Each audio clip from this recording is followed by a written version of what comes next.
Edema pulmonar agudo fatal, jovem pulmões secos após milagre. O chamado na madrugada. O telefone tocou às 3h17 da manhã, um som estridente que rasgou o silêncio do pequeno apartamento de 2 cômodos onde o irmão Davi, 22 anos, dividia com a mãe, irmã Maria de Lourdes. Ela, uma serva fiel da Congregação Cristã no Brasil CCB, há mais de 3 décadas, acordou sobressaltada, o coração já pressentindo que algo não estava bem. Ao atender, a voz do irmão João Batista, diácono da igreja local, veio carregada de urgência. Irmã Maria, é o Davi, ele está muito mal. A irmã Clara o encontrou desmaiado no banheiro da fábrica. Já chamamos a ambulância, mas a senhora precisa vir agora. Maria de Lourdes sentiu as pernas fraquejarem. Não, senhor, não meu filho, pensou, enquanto as lágrimas já escorriam sem permissão. Ela se ajoelhou ali mesmo, no chão frio de cerâmica, e começou a clamar em voz baixa, mas firme. Meu Deus, meu pai, não deixes que meu filho se vá. Tu és o médico dos médicos, o Senhor da vida. Em nome de Jesus, eu te peço, sustenta a respiração dele até que eu chegue. Enquanto se vestia às pressas, suas mãos tremiam. Pegou a Bíblia que sempre deixava na cabeceira, uma edição desgastada com anotações nas margens, e a apertou contra o peito, como se aquelas páginas sagradas pudessem transmitir alguma força sobrenatural ao filho. No trajeto até o Hospital Municipal de Santo André, onde Davi havia sido levado, ela não parou de orar. As palavras saíam entre soluços, misturadas a salmos que decorara ao longo dos anos. O Senhor é meu pastor, nada me faltará. Ainda que eu ande pelo vale da sombra da morte, não temerei mal algum, porque tu estás comigo. A sala de emergência, entre máquinas e oração. Ao chegar, o cheiro de álcool e desinfetante invadiu suas narinas. Médicos e enfermeiros corriam de um lado para outro, e o som dos monitores cardíacos preenchia o ar com uma tensão quase insuportável. O irmão João Batista esperava do lado de fora da sala de emergência, o rosto pálido, os olhos vermelhos. Irmã Maria, ele começou, mas ela o interrompeu com um gesto firme. Não me diga nada ainda. Primeiro, vamos orar. Ela puxou o irmão pela manga e ali mesmo, no corredor lotado, ajoelhou-se. Outros irmãos da congregação, que haviam sido avisados, se aproximaram em círculo. Mãos se uniram, vozes se elevaram em súplica. Alguns choravam, outros repetiam em uníssono. Senhor Jesus, tem misericórdia. Dentro da sala, Davi estava conectado a tubos e fios. Seu rosto, antes cheio de vida, agora estava cinzento, os lábios arroxeados. O médico plantonista, um homem de meia-idade com olheiras profundas, aproximou-se de Maria de Lourdes assim que ela entrou. Senhora Maria, seu filho está em edema pulmonar agudo. Os pulmões dele estão cheios de líquido, e o coração não está conseguindo bombear sangue direito. Nós estamos fazendo tudo o que podemos, mas ele hesitou, as chances não são boas. Ela ouviu, mas não desviou os olhos do filho. Pegou a mão dele, ainda morna, e começou a cantar baixinho um hino da CCB. Jesus, meu Salvador, a ti venho clamar. No teu sangue vertido venho me lavar. Os médicos trocaram olhares incrédulos. Alguns enfermeiros que já haviam presenciado cenas semelhantes com familiares de outras religiões, murmuravam entre si. Mas Maria de Lourdes não ligava para isso. Ela sabia que Deus ouve o clamor dos seus filhos. O milagre que ninguém esperava. As horas passaram como séculos. A família e os irmãos da igreja se revezavam em oração. A irmã Clara, que havia encontrado Davi desmaiado, não saía do lado de Maria de Lourdes, segurando-a pelos ombros enquanto ela chorava. O irmão Pedro, um dos presbíteros, chegou com um frasco de azeite consagrado e ungiu a testa de Davi, como faziam nos tempos bíblicos. Em nome do Pai, do Filho e do Espírito Santo, nós te ungimos para a cura, irmão Davi. Que o Senhor te restaure. Declarou com voz firme. De repente, às 5h43, algo mudou. Um dos monitores começou a apitar de forma diferente. Os médicos se aproximaram, incrédulos. O ritmo cardíaco de Davi, que antes era irregular e fraco, começou a se estabilizar. O pneumologista, que havia sido chamado às pressas, examinou os raios-x novamente e franziu a testa. Isso não faz sentido, murmurou. O líquido nos pulmões está desaparecendo. Rapidamente. Em menos de 1 hora, os exames mostravam uma melhora inexplicável. Os pulmões de Davi, que antes pareciam afogados, agora estavam secos. O coração voltará a bater com força. Os médicos, acostumados à ciência, não tinham explicação. Mas os irmãos da CCB sabiam, era um milagre. Quando Davi abriu os olhos, a primeira coisa que viu foi o rosto da mãe banhado em lágrimas, mas agora com um sorriso trêmulo. Mãe, o que aconteceu? Sua voz estava rouca, fraca, mas estava lá. Maria de Lourdes caiu sobre ele, abraçando-o com força, enquanto repetia: Glória a Deus, meu filho. O testemunho que abalou a congregação. A notícia se espalhou como fogo. Na reunião de domingo seguinte, o salão da CCB em Santo André estava lotado. Irmãos de congregações vizinhas vieram para ouvir o testemunho. Davi, ainda fraco, mas já recuperado, subiu ao púlpito apoiado pelo irmão João Batista. Eu não lembro de muita coisa, começou com voz emocionada. Mas eu me lembro de uma coisa: enquanto estava naquela cama, eu vi uma luz. E ouvi uma voz dizer: não é a tua hora. Volta, porque ainda há muito a fazer. Ele fez uma pausa, engolindo o choro. Eu sei que foi Jesus. Ele me deu uma segunda chance. O salão explodiu em louvor. Muitas irmãs choravam, os irmãos levantavam as mãos em gratidão.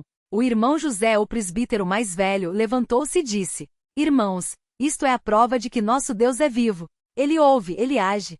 Quando nós, como igreja, nos unimos em oração, os céus se movem. Após o culto, muitos se aproximaram de Davi para tocá-lo, como se ele carregasse algo sagrado. Alguns traziam lenços para que ele orasse sobre eles. A irmã Ana, uma senhora de 80 anos que sempre sentava na primeira fileira, segurou a mão dele e disse: Filho, você foi como Lázaro.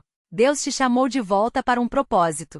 Não desperdice essa chance. A vida após o milagre, um compromisso renovado. Nos dias que se seguiram, Davi sentiu que sua vida não poderia mais ser a mesma. Antes do edema, ele era um jovem comum, trabalhava na fábrica, ia às reuniões da CCB, mas não tinha um compromisso profundo com a obra de Deus. Agora, tudo havia mudado. Uma tarde, enquanto ajudava a mãe a preparar o jantar, um simples arroz com feijão e couve, como sempre, ele falou: Mãe, eu quero ser batizado. Maria de Lourdes quase derrubou a panela. Ela o olhou incrédula. Mas você já foi batizado quando era criança, filho? Não, mãe. Eu quero ser batizado agora com consciência. Eu quero servir a Deus de verdade. Como obreiro. Como aquele que não tem medo de pregar a palavra. Ela o abraçou sem conseguir falar. Sabia que aquele era o fruto da oração de anos, do jejum, das noites em claro clamando por seus filhos. No batismo, realizado no rio próximo à cidade, Davi foi o último a entrar nas águas. Quando emergiu, o irmão Pedro impôs as mãos sobre ele e declarou: Em nome de Jesus Cristo, eu te batizo para o perdão dos pecados e para a recepção do Espírito Santo. E naquele momento Davi sentiu algo que nunca havia experimentado antes, uma paz que excedia todo entendimento, como se uma corrente elétrica divina tivesse percorrido seu corpo. Ele soube, sem sombra de dúvida, que aquela era a vontade de Deus para sua vida. O cotidiano na CCB, entre oração e serviço. A rotina de Davi agora era diferente. Ele acordava às 5 horas da manhã para a hora da família, como ensinado na CCB. Junto com a mãe e a irmã caçula, Lia, eles liam a Bíblia, cantavam hinos e oravam. Depois ele ia para a fábrica, mas agora levava consigo um Novo Testamento de bolso que lia nos intervalos. Às quartas e sextas participava das reuniões de doutrina, onde os irmãos mais velhos ensinavam sobre a história da igreja, os sacramentos e a importância da santificação. Nas quintas ajudava na distribuição de folhetos pelo bairro, convidando pessoas para os cultos. Um dia, enquanto pregava na porta de uma casa, uma senhora idosa o olhou com desconfiança. Vocês são daqueles que não deixam tomar remédio, não é? Perguntou, cruzando os braços. Davi sorriu, lembrando-se de como muitos tinham preconceito contra a CCB por causa de mal-entendidos. Não, irmã. Nós acreditamos que Deus cura, sim, mas também usamos os meios que Ele nos deu. O importante é confiar nele acima de tudo. Ele estendeu um folheto. Venha na próxima reunião. Você vai ver que nossa fé não é cega. É baseada na palavra de Deus. A senhora hesitou, mas acabou pegando o folheto. Semanas depois, ela apareceu no culto, sentou-se no fundo e, ao final, procurou Davi para agradecer. Nunca tinha ouvido falar de Deus desse jeito, confessou. Aprovação que veio depois da vitória. Mas nem tudo eram rosas. Alguns irmãos, movidos pela inveja, começaram a murmurar. Por que Davi recebe tanta atenção? Ele nem era tão dedicado antes. Outros questionavam. Será que esse milagre foi mesmo de Deus? Ou foi só coincidência médica? Davi ouviu os comentários e por um momento sentiu-se tentado a desanimar. Mas então lembrou-se das palavras do irmão Pedro. Filho, quando Deus usa alguém, o diabo vai tentar derrubar. Mas lembre-se, a vitória já é nossa em Cristo. Ele decidiu não dar ouvidos às murmurações. Em vez disso, redobrou seus esforços. Começou a visitar irmãos doentes, a participar das vigílias de sexta-feira, onde a congregação se reunia para orar pela madrugada. Uma vez após uma dessas vigílias, enquanto voltava para casa de ônibus, um homem bêbado se aproximou dele, agressivo. Ei, você aí com essa Bíblia na mão, acha que é melhor que todo mundo? Davi não recuou. Olhou nos olhos do homem e disse, com calma, eu não sou melhor que ninguém, mas Jesus me salvou, e ele pode salvar você também. O homem ficou parado, como se aquelas palavras tivessem o atingido. Depois, sem dizer nada, virou-se e foi embora. Davi soube, naquele momento, que a palavra de Deus é mais poderosa que qualquer arma. O sonho que confirmou o chamado. Uma noite, após uma longa jornada de trabalho e oração, Davi teve um sonho vivo. Ele estava em um grande campo, e à sua frente, uma multidão de pessoas com rostos tristes, como se estivessem perdidas. De repente, uma voz ecoou: alimente as minhas ovelhas. Ele acordou sobressaltado, o coração batendo forte. Sabia que aquele era um chamado direto. No dia seguinte, procurou o irmão José e disse: eu quero ser obreiro. Quero dedicar minha vida a servir a Deus na igreja. O presbítero o olhou longamente, como se estivesse medindo suas palavras. Você sabe o que isso significa, Davi? Não é glória. É serviço. É carregar cruz. É ser mal compreendido. Às vezes até pelos próprios irmãos. Eu sei, respondeu Davi firme. Mas eu não posso fugir do que Deus quer de mim. O culto de ação de graças, um ano depois. Um ano havia se passado desde o milagre. A CCB organizou um culto especial de ação de graças pela vida de Davi. O salão estava decorado com flores brancas, símbolo de pureza e renovação. No púlpito, além dos presbíteros, estavam médicos que haviam atendido Davi naquele dia fatídico. Um deles, o Dr. Carlos, que era cético, subiu para falar. Como médico, eu não tenho explicação para o que aconteceu com o Davi. Os exames mostravam um quadro irreversível. Mas hoje, ele está aqui saudável. Eu não posso dizer que foi um milagre, porque não vi. Mas posso dizer que foi algo além da ciência. O salão aplaudiu. Depois, Davi subiu ao púlpito. Não tinha um sermão preparado, mas falava do coração. Irmãos, eu quase morri. Mas Deus me deu uma segunda chance. E eu não vou desperdiçá-la. Se hoje eu estou aqui, não é por merecimento, é por misericórdia. E essa mesma misericórdia está disponível para cada um de vocês. Ele fez uma pausa, olhando para a congregação. Se tem alguém aqui que está perdido, que está doente, que está com medo, eu digo, clame a Jesus. Ele ouve. Ele responde. Ele faz o impossível. Nesse momento, uma mulher no fundo do salão levantou a mão, chorando. Eu quero ser batizada. Gritou. E então, outra. E outra. Aquela noite, 17 almas se entregaram a Cristo. O legado de um milagre. Anos depois, Davi se tornou um dos presbíteros mais jovens da história da CCB em Santo André. Ele casou-se com a irmã Raquel, uma moça temente a Deus que conheceu em um culto de jovens e juntos, eles abriram um lar para crianças carentes, inspirados no amor que Davi havia recebido da igreja. Toda vez que alguém lhe perguntava sobre o edema pulmonar, ele respondia: meus pulmões estavam cheios de líquido, mas Deus o secou. Assim como ele seca nossas lágrimas, nossos medos, nossas dúvidas. Basta confiar. E assim, a história de Davi se tornou um testemunho vivo na congregação. A prova de que mesmo quando a medicina diz não, Deus tem a última palavra. Fim, ou talvez apenas o começo. Edema pulmonar agudo fatal, jovem pulmões secos após milagre. Continuação, uma história de fé, lutas e bênçãos incontáveis. A noite que mudou tudo. O clamor no salão. O ar no salão da Congregação Cristã no Brasil, em Santo André, estava carregado de uma emoção que só o Espírito Santo poderia provocar. As paredes, antes silenciosas, agora ecoavam com os soluços de arrependimento, os gritos de alegria e os cânticos espontâneos de gratidão. Davi, ainda fraco, mas com os olhos brilhando de uma força sobrenatural, observava tudo daquele banco da frente, onde o irmão José, o ancião, o mantinha apoiado. Filho, você é um milagre andante, sussurrou o irmão José, apertando seu ombro com mãos trêmulas. Deus não só te deu vida, como te usou para abrir os olhos de muitos. Davi assentiu, sentindo o peso da responsabilidade. Não era apenas sua história agora. Era um testemunho que pertencia à igreja, àqueles que duvidavam, àqueles que precisavam de um sinal. No fundo do salão, a irmã Maria, uma senhora de cabelos grisalhos que há anos orava pelo filho viciado, se ajoelhou no chão de madeira gaste pelo tempo. Seu rosto, sulcado por anos de lágrimas, agora se iluminava com uma esperança renovada. Senhor, se o Senhor pode secar os pulmões desse rapaz, pode secar as lágrimas da minha alma. Ela clamou, batendo no peito com a mão direita, como fazia nos cultos de jejum.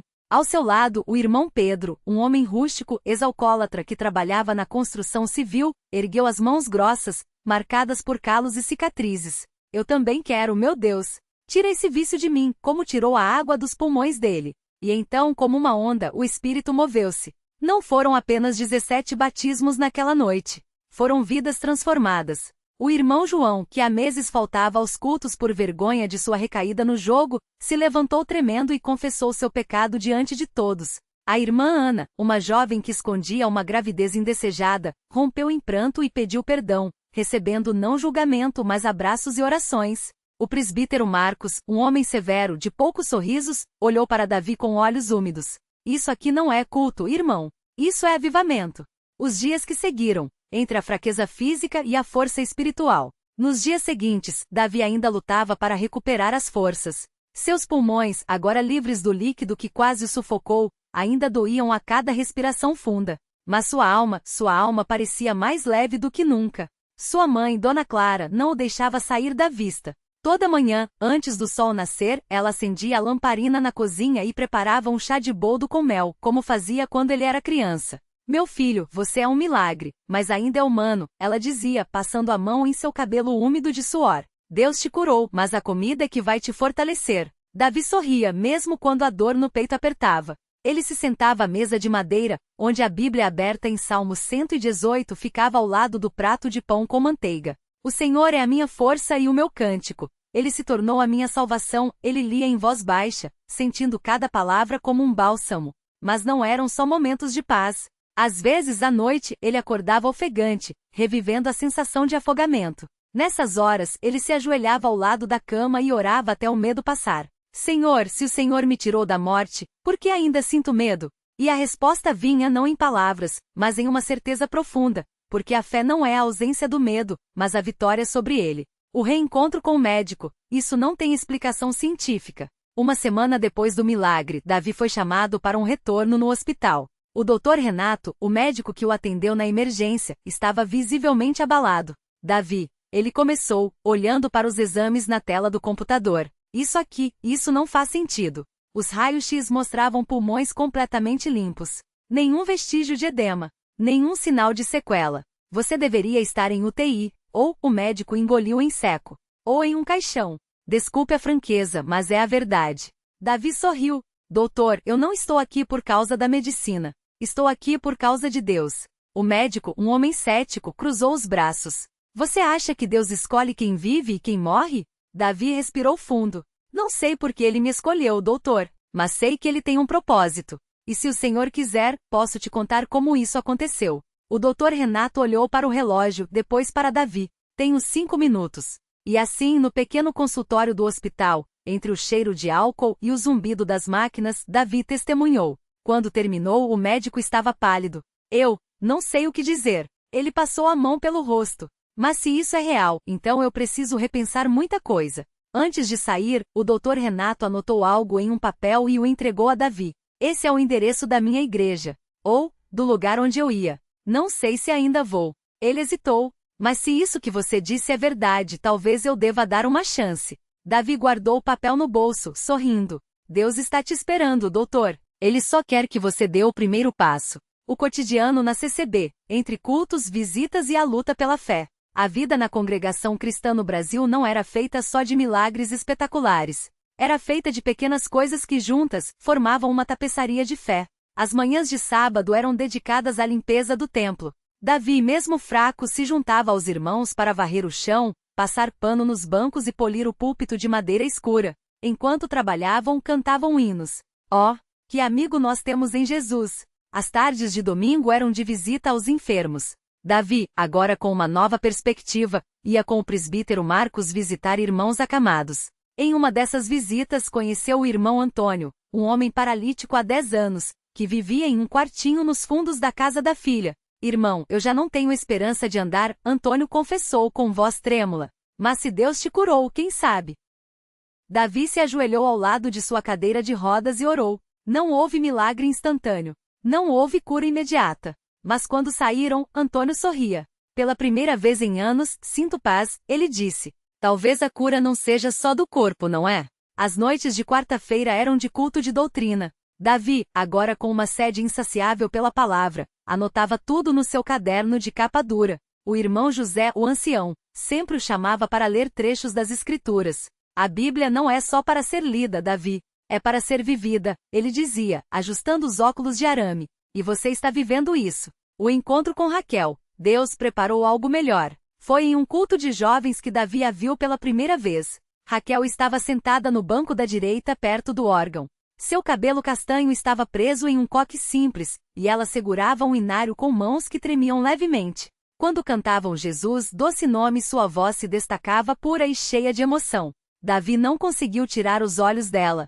Depois do culto, enquanto os jovens se reuniam para um lanche de pão com mortadela e suco de uva, Davi se aproximou. Você é nova aqui? Ele perguntou, tentando disfarçar o nervosismo. Raquel sorriu, tímida. Não muito. Minha família se mudou há 3 meses. Meu pai é diácono na congregação de Mauá. Ah, então você veio de longe. Não tão longe assim, ela riu, mas suficiente para me sentir um pouco perdida. Davi sentiu algo estranho no peito. Não era dor, era paz. Se quiser, posso te mostrar os arredores. A igreja, a escola bíblica. Raquel olhou para ele com curiosidade.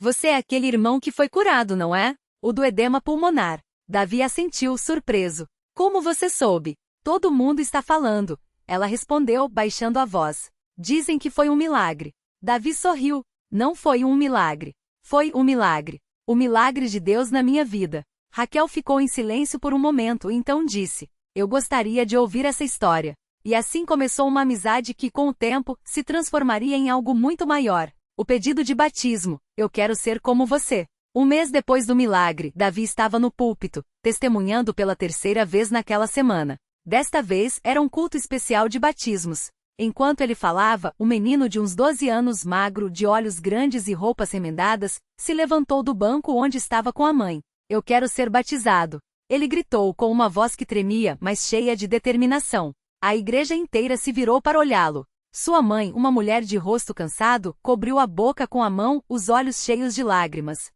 Filho, você tem certeza? O presbítero Marcos perguntou, descendo do púlpito. O menino, chamado Lucas, assentiu com força. Se Deus pode curar o irmão Davi, ele pode me salvar também. Eu não quero mais viver como antes. Davi sentiu o coração apertar. Ele conhecia aquele menino. Lucas morava na favela próxima e sua família passava por grandes dificuldades. Seu pai era alcoólatra e muitas vezes o menino chegava à igreja com marcas de brigas.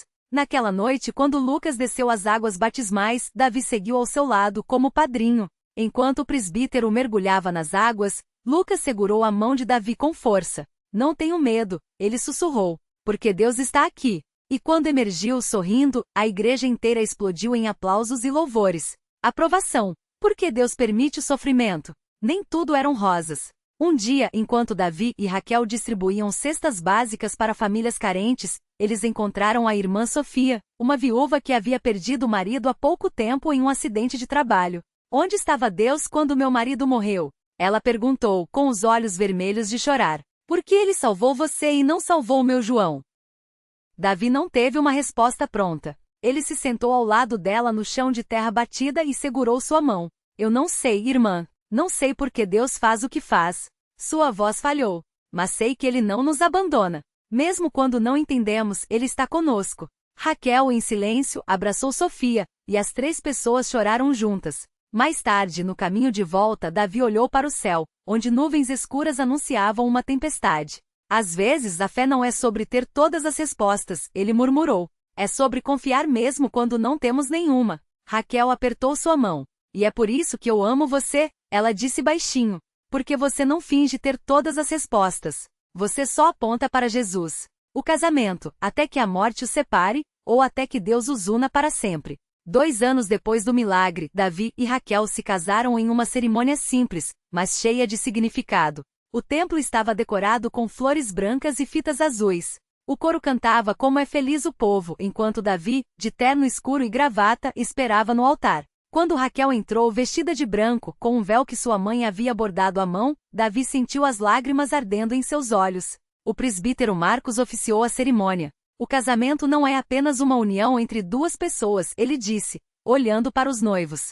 É um pacto diante de Deus. Um compromisso de amar, mesmo quando for difícil. de perdoar, mesmo quando doer, de crer, mesmo quando a fé tremular. Quando trocaram as alianças, Davi segurou as mãos de Raquel e olhou em seus olhos. Eu te prometo que não importa o que vier, vamos enfrentar juntos. Porque se Deus secou meus pulmões, Ele pode secar qualquer lágrima, curar qualquer ferida, vencer qualquer batalha. E quando se beijaram, a igreja inteira irrompeu em aplausos e cânticos de alegria. O lar para crianças carentes. O que vocês fizeram ao menos desses, a mim o fizestes. Anos depois, já com 2 filhos, Samuel e Sara, Davi e Raquel sentiram um chamado no coração. Abrir um lar para crianças abandonadas ou em situação de risco. Nós tivemos tanto amor da igreja quando mais precisávamos, Raquel disse uma noite, enquanto lavava os pratos. E se pudermos dar um pouco desse amor para quem não tem? Davi não hesitou. Vamos fazer. Com a ajuda da congregação, eles compraram uma casa simples no bairro Campestre, em Santo André. Pintaram as paredes de cores alegres, compraram camas, roupas e material escolar. E então começaram a receber as primeiras crianças. A primeira foi a pequena Isabel, de 5 anos, encontrada mendigando na rua. Ela chegou suja, com medo, e se escondeu debaixo da mesa da cozinha. Não vou te machucar, Davi disse, ajoelhando-se para ficar na altura dela. Aqui, você está segura. Isabel olhava para ele com olhos desconfiados. Você é o homem que Deus salvou? Ela perguntou de repente. Davi sorriu surpreso. Quem te contou isso? A tia da igreja, ela respondeu, ainda tímida. Ela disse que se Deus pode salvar você, pode salvar qualquer um. Davi estendeu a mão. Ela está certa. E você também pode ser salva. Não da morte, mas de uma vida sem amor. Isabel hesitou, então colocou sua mãozinha na dele. E assim o lar Betânia nasceu. Um lugar onde crianças como Lucas, Isabel e muitas outras encontraram não apenas um teto, mas uma família. Uma família que, assim como Davi, aprenderá que Deus faz o impossível. O reencontro com o passado. Eu era cego, mas agora vejo. Anos depois, em um culto de ação de graças, Davi viu uma figura familiar entrar no templo. Era o Dr. Renato. Ele estava diferente. Seu rosto, antes marcado pela dúvida, agora tinha uma paz que Davi reconheceu imediatamente. Depois do culto, o médico se aproximou. Irmão Davi, ele disse, com um sorriso tímido. Lembra de mim? Como esquecer? Davi respondeu, apertando sua mão. O Senhor foi o primeiro a me chamar de milagre. O Dr. Renato baixou a cabeça por um momento. Eu vim para agradecer. Sua voz tremia. Depois daquele dia no consultório, eu comecei a ir à igreja. Não a que eu frequentei antes, mas a congregação. Ele riu. E hoje, eu sou batizado. Minha esposa também. E meu filho, ele engoliu em seco. Meu filho aceitou a Jesus semana passada. Davi sentiu os olhos ardendo. Isso não é obra minha, doutor. É obra de Deus.